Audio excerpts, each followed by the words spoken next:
They say it takes one small change to lead you down the path of a full-on chain reaction of unpredictable changes.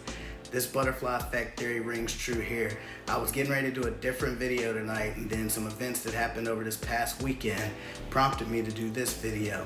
Stay tuned for more. Keep it simple. Call me a showstopper, show rocker, blow lots of dope copper, new whip. Who's this? James Hicks. But I also go by sin. Never lose cause I always win. At the door and I'm breaking in, think you got it on lock. What's up everybody? Welcome back to the Simple Whiskey Show. I'm Cyncere, and today we're going to talk about how we got here with this butterfly effect called Blue Run Reflection 1.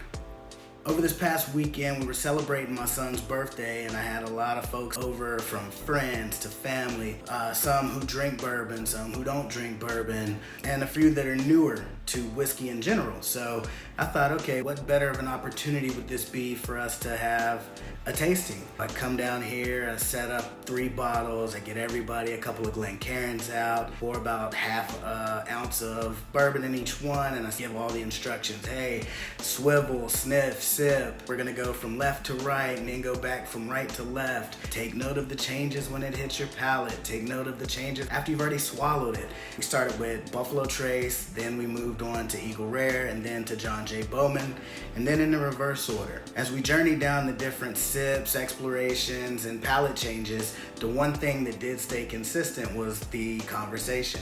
The original plan was to end on John J. Bowman. At the 3-hour mark, one of the wives came down to remind us that we had been hooting and hollering for 3 hours. We were able to get through probably a good 9 bourbons before we realized, 1, just how long we had been down there, and 2, just how deep down the rabbit hole we were in terms of our tasting, in terms of our conversation, in terms of the fact that when we first got down here, it was 3 of us, then it came 4, then 5, then 6, and then before you know it, we had a whole group of people down here, 1, sharing bourbon, 2, sharing good stories and great conversation. So it rings true what I said in the earlier video about how whiskey can continue to pull people together and pull out great conversation as well. As we started to call it a night, we stood up, put all our Glencairns on the table.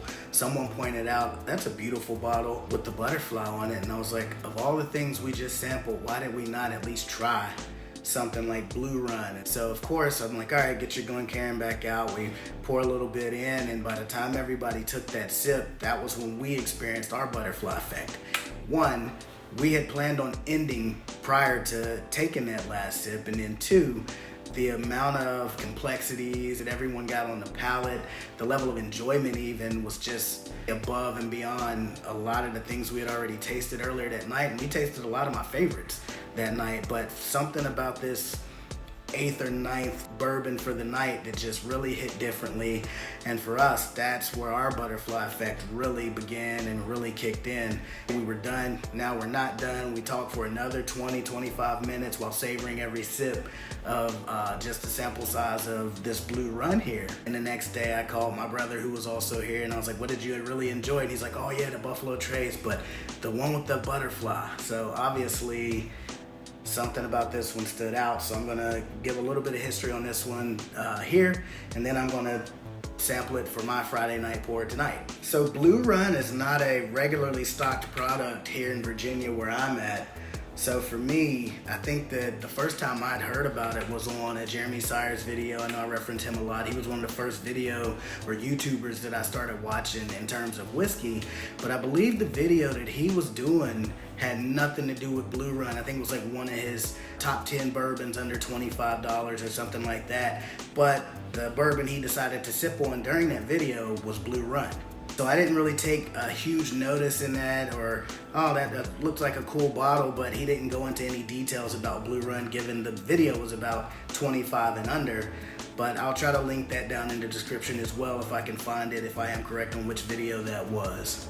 So I stumbled across this by going to a local drop, and as I go in there, I obviously got what I came for. I go over to the specialty shelf where they keep some of the things that don't have a permanent place on the shelf. So I was asking the lady at the store, I said, hey, anything new over there? She's like, no, nothing new. And so I go over there and I start looking around, and on the second to bottom shelf behind, I think it was 3 Sagamore bottles, I see a little reflection. I'm like, what is that?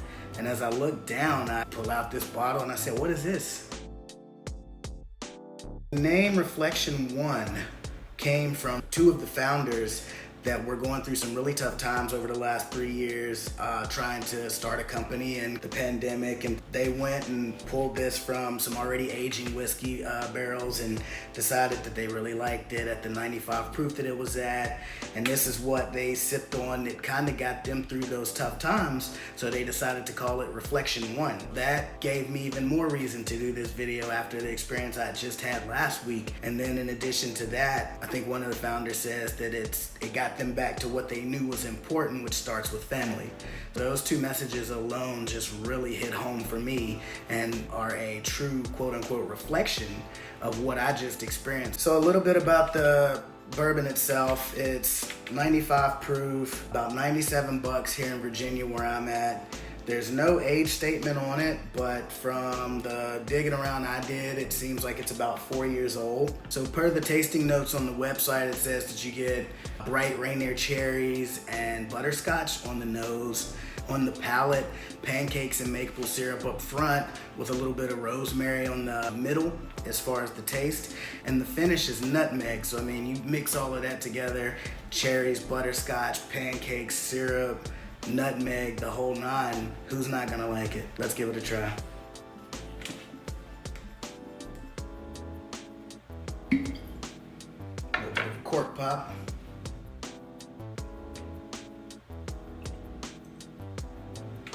Three S's. Swivel. And I still can add roll to that one.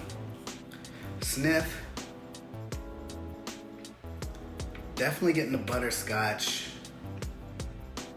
A little bit brighter fruit. I wouldn't go as far as to say Rainier cherry, but some sort of a brighter fruit. But I'm getting like the Werther's original hard candy butterscotch. All right, for the sip.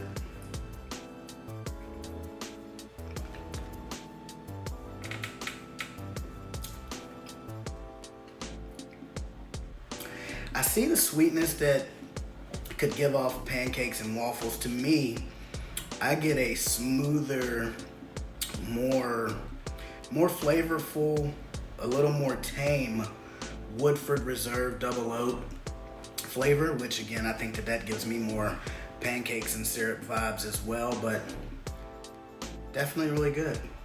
So given how difficult this one is to find in my area, it'll definitely remain a Friday night pour or specialty pour when I have folks over, as opposed to becoming a daily drinker. But from level of taste and nose, palate, the whole 9 yards, this would definitely be a daily drinker if it was plentiful. Obviously at $97 a bottle, still not plentiful either, so this will probably be the level you see this bottle at for a while in the background on the shelf. But definitely a good Friday night pour, a good one to share when you have folks over. Judge a book by its cover or a bottle by its butterfly. Take the red pill like Neo. Just get your butterfly effect experience started sooner rather than later. Don't be afraid to embrace change. And as I always say, keep it simple.